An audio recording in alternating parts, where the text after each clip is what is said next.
masa lalu. Para pukul RASI, di sini sekarang ku siap untuk beraksi dengan senjataku di MIC. The Bong siap maju untuk berproduksi. Very good. So ayan, kamba yung audio ko, malakas mga viewers ko, mga subscriber ko, malakas ba yung audio ko?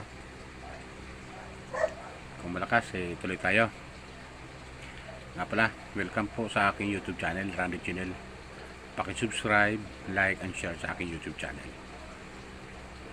Pakipindutin lang po yung notification bell para updated kayo sa mga upload video ko na i-upload ko. Okay? Nga pala, patayin ko lang muna kayo ng magandang umaga, magandang tanghali, magandang gabi sa inyo lahat. Sana po nasa mabuti po kayong kalagayan at malayo sa karamdaman. Lalo po yung mga OFW natin na mga manggagawa dyan sa abroad. Okay? Na nagtatrabaho para sa kanilang pamilya. Ingat po kayo lagi. Sana po nasa malayo kayong karamdaman at malayo sa kapamakan. Okay? So yan, tuloy po tayo.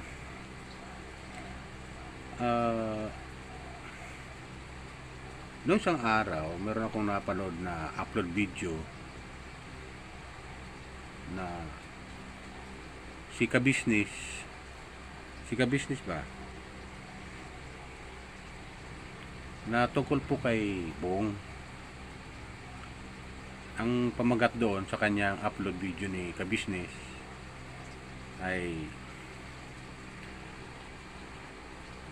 Bong, nasaan ka na? Marami na naghahanap sa iyo. Mga ganun. At totoo naman po yan, mga viewers ko, subscriber ko. Marami pa naghahanap kay Bong talaga. At doon lang kami nakatuto kay Kabisnes kasi sa totoo lang si Bong ay doon namin nakita kay Kabisnes. Sobre ni Kabisnes yan, si Bong. Totoo niyan labis ang isa ako sa natuwa dahil nga tinulungan ni Kabisnes to si Bong.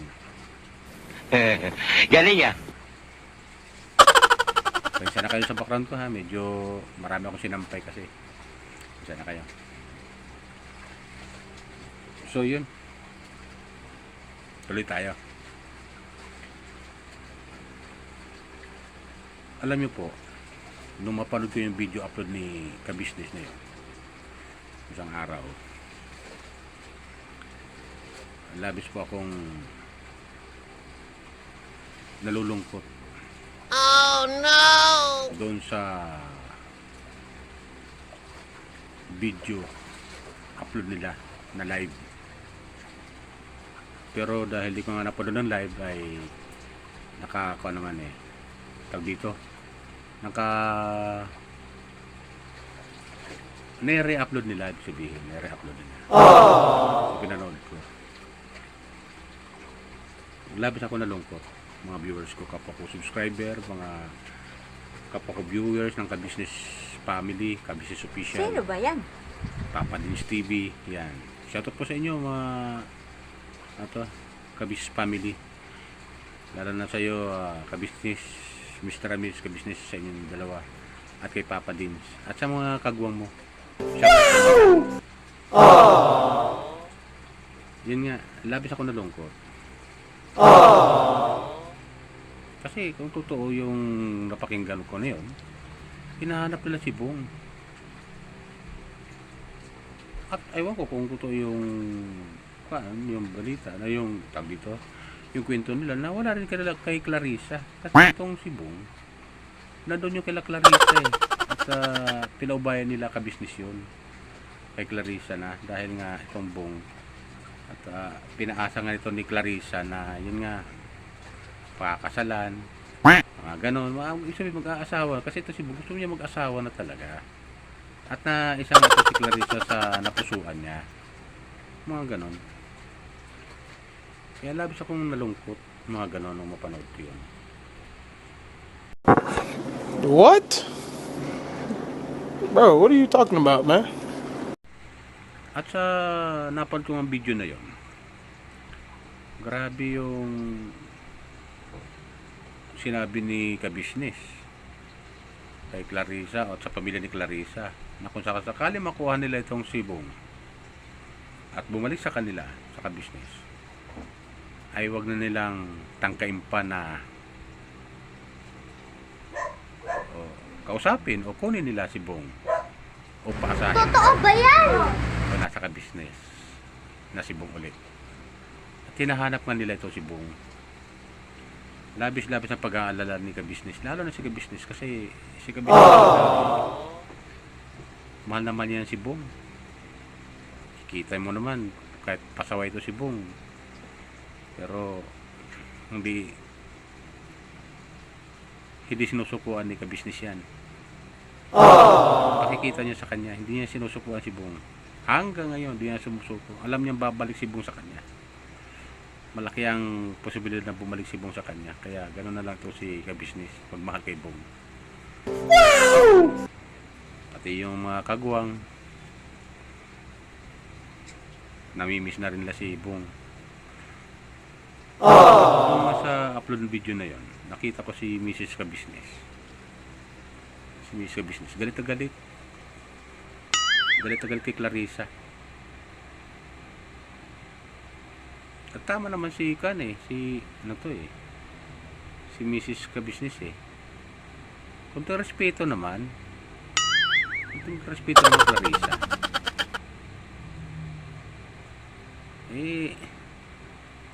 Pinaaso yung Cebu na kayo na mag-aalaga o yun nga. Tapos yun, nangyayari, hinahanap nila Kabisnes, nasaan? Wala rin sa inyo.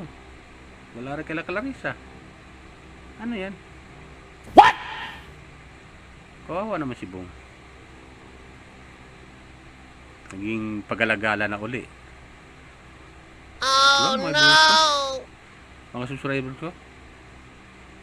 Nga pala ha, paalala ko lang po, hindi po ako official na reactor o commentator ng Kabisnes official o Kabisnes family.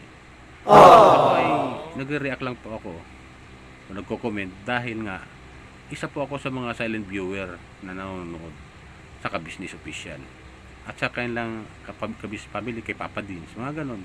Isa rin ako taga-subaybay, katulad nyo mga viewers ko, subscriber ko. Ngayon, dinadaan ko yung aking comment. Sa video. Para maramdaman nyo kung anong sa ulaubin ko. O rin ang aking damdamin. Hindi ko sinusulat sa comment section in writing. Kasi marami na akong comment sa comment section in writing. Napapansin naman nila yung iba, pero yung iba hindi. So, dinadaan ko sa video. Ito yung naisip kong paraan para mapanood nyo rin kung anong aking damdamin. Kaya mga viewers ko, subscriber ko. Galing ah. At yung magsusubscribe pa. Sana po supportan nyo po yung aking channel, Randy Channel. Pakisubscribe lang po, like and share. Okay? Pakiusap ko lang po sa inyo yan. At yun nga, tuloy tayo. Labis yung pag-aalala ni Kabisnes at ng family Kabisnes kay Bong. Labis na labis ang pag-aalala. Sabi nga ni Kabisnes, lahat ng paraan ginawa ko na. Ginawa na namin kay Bong. Lahat ng paraan. Puro pag-unawa. Sabi nga Kabisnes pinarehab na natin. Isinama na sa charts. So, hindi lang yun. Marami pa. Para lang itong si Bong, malimutan niya ba yung mga nakaraan sa nangyari sa kanyang pamilya. At bumalik sa dati at sa normal. Si Bong kasi, hindi mo pigilan yan. Tama sa business Hindi mo pipigilan. Pag gusto niya. Pero ganun pa man, inuunawa yan ni Kabisnes. Mga viewers ko, subscriber ko. Ganun si Mr. Kabisnes talaga magmahal kay Bong. At kung pagingin nyo kanina kasi yung upload, kung mapapanood nyo yung upload, galit na galit si Mrs. Kabisnes kay Clarissa. Sobrang galit niya. Oh no! Kasi nga naman, walang respeto si Clarissa Walang, hindi malay pinaalam na sa kanya si Bong. Hindi mo lang kinausap. Pamilya Kabisnes madali mong kausapin mga tao na yan Yan, pabait niyan Mr. Kabisnes, Mr. and Mrs. Kabisnes, mabait yan mga tao na yan. Kasi kung di mo bait yan, hindi yan papasin si Bong. Pero dahil sa kabutihan ng kanilang puso. Yun nga, dahil nga nagbablog nga sila, na-discover nila si Bong. Isipin mo. Isipin nyo mga kabisnes, ganun magmahal si kabisnes kay Bong. Kaya ganoon na lang ang pag-iingat. Sobra. Iniingatan nila talaga si Bong hanggat maaari. Hindi mapariwara uli. Katulad ng dati. Hindi bumalik sa dati. Go. Talaga? Kaya nung mapanood ko yung video na yun, talagang pati ako, parang napatanong ako tuloy sa sarili ko, nasa nga ba si Bong? Eh, alam ko naman po, sa mga unang mga upload nila, si Bong ay nasa kay Clarissa. So yan ang pagkakaalam natin, di ba mga viewers ko, subscriber ko? Ngayon wala rin kay Clarissa si Bong. At hinahanap na kung nasaan si Bong. Di ba? Nasa lansangan naman yan si Bong, kung saan sa pupunta. Bumalik sa dati. Kawawang Bong. May mga taong nag-aalala sa kanya. Number 1 na si Mr. Kabisnes. Kabisnes na. Di ba mga viewers ko? So kasi si Clarissa pasok ng pasok sa buhay ni Bong. Na pinaaasa yung tao. Siyempre yung tao gusto na magpamilya. Tapos ganun lang yun. Pababayaan din pala ang pamilya niya. Ano ba yan? Kaya tama sabi ni Mr. Kabisnes, pag si Bong na bumalik sa kanila, ay wag na kayo magtangka pa. Nahikayatin ulit si Bong na kunin nyo at papunta sa inyo ulit. Tama. Hindi na papayag si Mr. Kabisnes. Ganun. Di ba mga viewers ko? At salamat kay Mr. Kabisnes at sa family Kabisnes dahil todo ang suporta nila kay Bong. At sabi nga niya, bukas pa rin ang pintuan ng family Kabisnes para kay Bong. Doon naman ako natuwa doon. Grabe. Sobrang pagmamahal ni Mr. Kabisnes. Shoutout sa iyo, Mr. Kabisnes, Mrs. Kabisnes. Papa din sa mga kagwang mo. Shoutout sa inyo lahat. Grabe.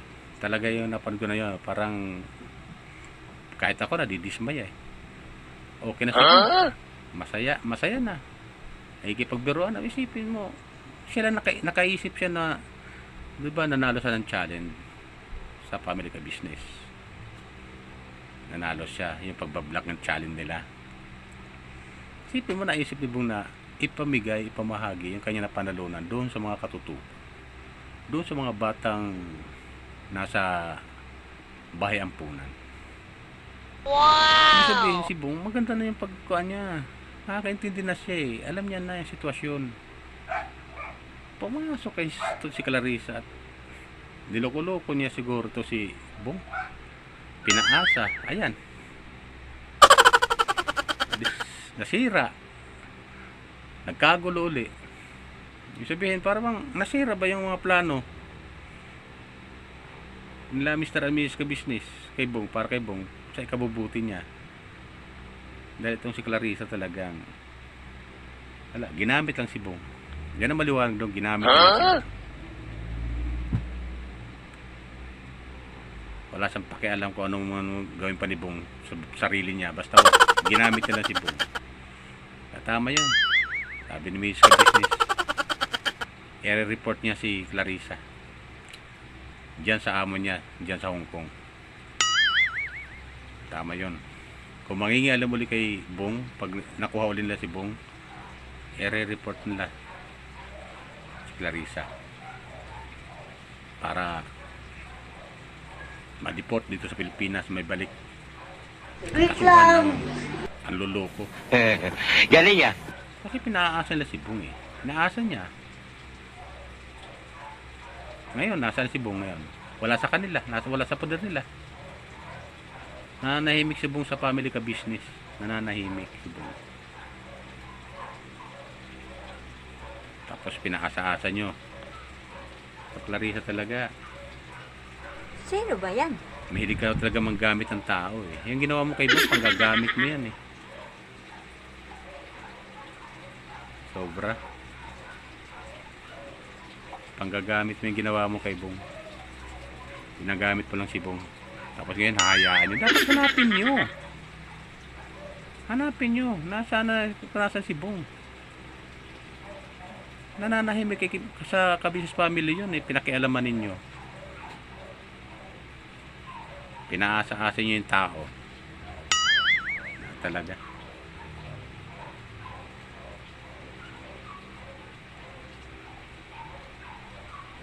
Hindi ako sang-ayon sa ginawa nila eh. Kung pinabayaan, kung totoo yung sinakasabi ni Kabisnes, sinahanap nila si Bong. Talagang wala sa kanilang poder, talagang pinabayaan na nila. Yan ang maliwanag doon. Di ba ganoon yun mga viewers ko, subscriber ko? Kasi ito si Clarissa mahilig manggamit eh. Pinapakasa-asa. Tapos narinig ko na pakasal online. Ano yun? Ano ba naman yun? Kasal online? Talaga naman, Clarissa. Talaga na, build talaga ako sa'yo. Talaga diskarte mo ah. Pakasal Galing yan. online. Kasal online. Iba, ilayo mo sa akin to. Ayoko makita ito. Maita ulo ko. Grabe yung ginawa mo talaga, Clarissa. Sana huwag mo nang ulitin yan. Pag nakuha nila Mr. Amius Kabisnes si Bong at naibalik sa family Kabisnes, huwag mo nang pakialaman mo si Bong dyan sa Kabisnes family. Tama. Para bumalik na sa normal si Bong. Wow!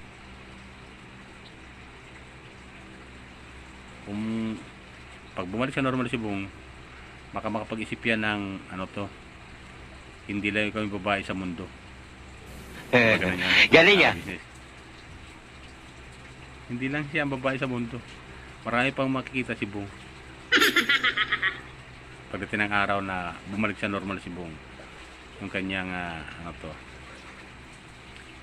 yung kanyang pag-iisip ba, ibig sabihin dahil nga siyempre yung tao na-depress, di ba?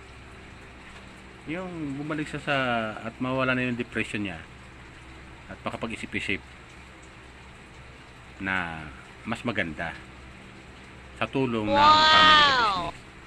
Di ba ganun yun mga viewers ko, subscriber ko? Pero sa ngayon kasi hinahanap nila eh. Sana makita nila si Bong. Kawawa naman. Marami kaming nakasubaybay kay Bong. Nag-aantabay kung nasa na si Bong. Kami mga viewers, subscriber ng Kabisnes family na nakasubaybay, mga silent viewer, ay yun nga, nag-aantay kay Bong. Sana makita nila si Bong. So yun lang sa akin mga Kabisnes. Palala ko lang ulit, hindi po ako official o commentator o reactor ng Kabisnes family. Kabisnes. Ito ay ginawa ko lang po. Ang aking comment ay dinadaan ko sa video. Ang aking reaction dinadaan ko sa video. Okay? Paliwanag po yan mga viewers ko, subscriber ko ha. Pakisupport lang po sa aking YouTube channel, Rani Channel. Pakisubscribe, like, and share. Okay? Yun po sa akin. Okay? Bye! Ingat po tayo lagi. Pagpalain po tayo ng pumay kapal. Wow!